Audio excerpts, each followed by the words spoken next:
Para mí esta cita lo que quiere decir es, la filosofía realmente te sirve para que tú pienses por tu cuenta. Los maestros te van a ir dando su experiencia, te van a ir ayudando a desgranar cosas, a no quedarte atascado en determinados problemas que ellos han podido superar y por lo tanto te facilitan el camino. Pero no quiere decir que lo que encuentre el maestro sea la verdad. Si realmente has aprendido filosofía, también vas a cuestionar al maestro. Y también, añadiendo tu experiencia, vas a ver si lo que él dice encaja con lo que tú vives. Los seres humanos nos comunicamos a través del lenguaje y gracias al uso de ese lenguaje podemos lograr engañar al otro. Porque el lenguaje no es unívoco, no se refiere a las cosas con un único significado muy específico, sino que los significados, bueno, pues tenemos palabras que tienen varios significados diferentes y entonces dependiendo de cómo use yo las palabras, puedo llegar a hacerle creer al otro cosas que no son. Por tanto, el uso del lenguaje es un peligro si queremos buscar verdades absolutas. Y esto es lo que trabajó Wittgenstein. Wittgenstein intentó crear un sistema en el que sea posible analizar lo que se escribe, de manera que cada elemento esté perfectamente definido y entonces pueda sacar deducciones de eso que sean verdades. ¿Qué encontró? Pues que sería posible hacerlo, principalmente además en el ámbito científico, y que si algo es posible expresarlo de esa manera, clara o unívoca, bien, entonces todo el mundo debería entenderlo. No puede ser complicado, si se puede expresar, pero es que hay cosas que no se pueden expresar. Bien. Y entonces Wittgenstein dice que de lo que no se puede hablar, es decir, de lo que tu disciplina no puede describir de una manera clara, no saques conclusiones, porque esas conclusiones no tienen por qué estar relacionadas con la realidad. Y esto ocurre mucho en ciencia.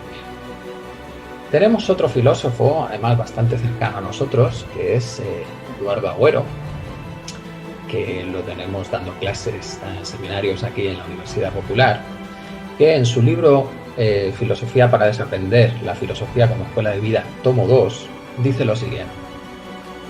Según Platón, Aristóteles o Santo Tomás, podemos conocer la esencia de las cosas. Esta postura antigua es muy ingenua y parte de la creencia de que la inteligencia humana es capaz de llegar a la esencia de las cosas. La esencia de las cosas es lo que son. Y el problema es, ¿realmente los humanos podemos percibir las cosas como son? ¿O siempre hay algún filtro, algo que distorsiona lo que son las cosas? Pero incluso podemos ir más allá. ¿Es una limitación humana o es una limitación del conocimiento? ¿El conocimiento tiene límites? ¿Se puede adquirir todo el conocimiento o no? ¿Cómo sigue Eduardo? Pues lo que nos dice es que las verdades se construyen. Las verdades las construimos entre todos. Eso es lo que nos encontramos en nuestro mundo real. No hay verdades absolutas. Cada comunidad construye sus verdades. Y no me estoy refiriendo solo al aspecto semántico de la verdad, el significado, sino también su sentido ético y, por lo tanto, político. El hecho de pensar que hay verdades en sí, en realidad, es una postura creacionista. Eduardo asocia las verdades absolutas con un ente que ha tenido que crear eso de esa manera. Esto, pues la verdad que encaja bastante. Porque al final vamos viendo que en nuestra organización social, las leyes que nos ponemos, todo ese tipo de cosas, no parecen ser muy claras. Parece que dependiendo del contexto podrían encajar o no, o sea que no hay algo absoluto en lo que estamos socialmente. Pero yo incluso puedo ir más allá. Y digo, no es que las verdades sociales se construyan por consenso, eso me parece muy claro. Es que en la ciencia también se construyen las verdades por consenso. Cuando se habla de, es que la comunidad científica ha dicho y ha respaldado, eso es una barbaridad en ciencia. En ciencia las cosas encajan con los experimentos o no encajan. Punto. Da igual que 50 personas, 100 o 500 millones digan que sí, si no encaja con el experimento. El experimento es lo que no.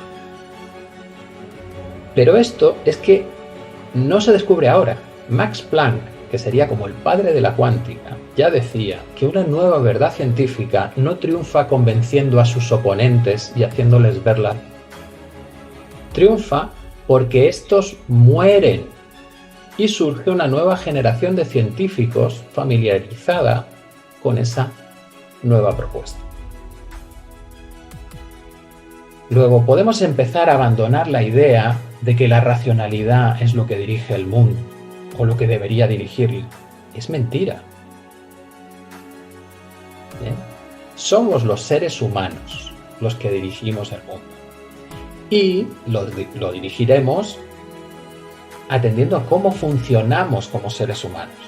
Y como seres humanos lo que nos mueve es la emoción, que es lo que nos pone en movimiento, según la etimología de emoción. La razón no te mueve. Si mi carrera científica, mi puesto de catedrático, depende de que las teorías que yo defiendo sigan siendo válidas, ¿cuánto voy a estar de inclinado a cambiar mis teorías por otras nuevas? Bastante poco. Por eso, Feynman, que es otro gran científico del siglo XX de la teoría cuántica, dice que la ciencia es la creencia en la ignorancia de los expertos. Y volvemos a ese tema que os comentaba al principio. La ciencia se ha convertido en un reino de taifas, pero reinos súper pequeños. Claro, tú ahí no puedes entrar porque hay un conocimiento tan específico que te nubila. Pero es que como le saques de ese reino de taifas y se lo enlaces con algo más que tengan alrededor, no saben qué hacer. Porque no están entrenados en eso. Para eso has tenido que leer muchas cosas diferentes, muchos campos diferentes y haberte permitido leer cosas que no encajan con lo que tú crees. Feynman y muchos de los científicos del siglo XX tenían una formación en filosofía, que parece que se ha perdido o no interesa comunicar eso. Y esa formación en filosofía, en epistemología, es la que te dice que cuando tú modelas la realidad, cuando creas un modelo matemático que explica cómo son las cosas, lo que estás haciendo es aproximar la realidad. Y el problema es que las aproximaciones no son la verdad. Las aproximaciones son cosas prácticas que te permiten hacer cálculos y obtener resultados. Y si son lo suficientemente buenos, pues entonces lo tomo como válido. Pero hemos sido tan arrogantes de poner la palabra ley delante de esas aproximaciones. Ley natural. No sé si detrás de eso estaba la necesidad humana de sentirte como Dios. He descubierto lo que puso Dios aquí, de cómo rigen las cosas. Mira, no puede ser una ley porque tú no puedes saber exactamente cómo es la naturaleza que está detrás. No conoces la esencia. Tú te estás aproximando a través de tus experimentos a cómo ves las cosas, porque también tú diseñas tus aparatos que miden con respecto a lo que tú crees que es posible. El electromagnetismo, bien, son ondas que se transmiten y tú no las ves. Si no hubieses contemplado que eso puede existir, no diseñas ningún aparato para medir esas ondas, para hacer cosas con esas ondas. No existen. Pero si alguien dice, oye, yo creo que esto puede existir y voy a hacer un aparato, y de repente ve que con ese aparato ocurren cosas, pues entonces estás ampliando tu realidad. ¿Cuántas veces deberemos ampliar la realidad para entenderla completa? Y finalmente Feynman lo que nos dice de la ciencia es: la prueba de todo conocimiento es el experimento, porque si no, no es ciencia. Bien, la ciencia se basa en el método científico, y el método científico sí o sí te pide experimentar. ¿Qué ha pasado?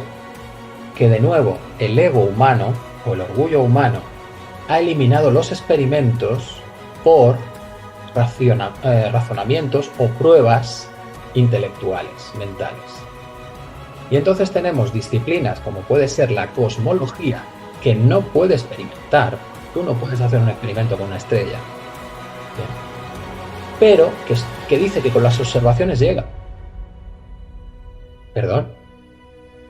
El método científico se creó precisamente porque las observaciones te pueden engañar. Y entonces tienes que poner una prueba para darte cuenta de si te engañas o no, que es el experimento controlado, en el que tú añades cosas y eliminas cosas para saber exactamente qué es lo que está pasando. Y es exactamente entre muchas comillas. Bien. Como vemos, ese concepto de verdad absoluta empieza a tener unas patas bastante endebles. Bueno, entonces, ¿esto qué nos va a llevar? Al relativismo absoluto, porque si no tenemos verdades absolutas, pues todo es cuestionable y pues te vale en cada momento. ¿Qué pasa? ¿Cómo nos sentimos cada vez que nos hablan de eso, del relativismo? El relativismo moral, que es un peligro, porque entonces alguien puede pensar que matar está bien. Bueno, vamos a hacer un caminito analizando todo esto del conocimiento y la verdad. Y vamos a seguir un orden que nos propone Hume, que nos dice que los estudiantes de filosofía deberían aprender primero lógica, después ética, a continuación física y en último lugar preocuparse por la naturaleza y los dioses. Bien, pues bueno, vamos a hacerle caso y vamos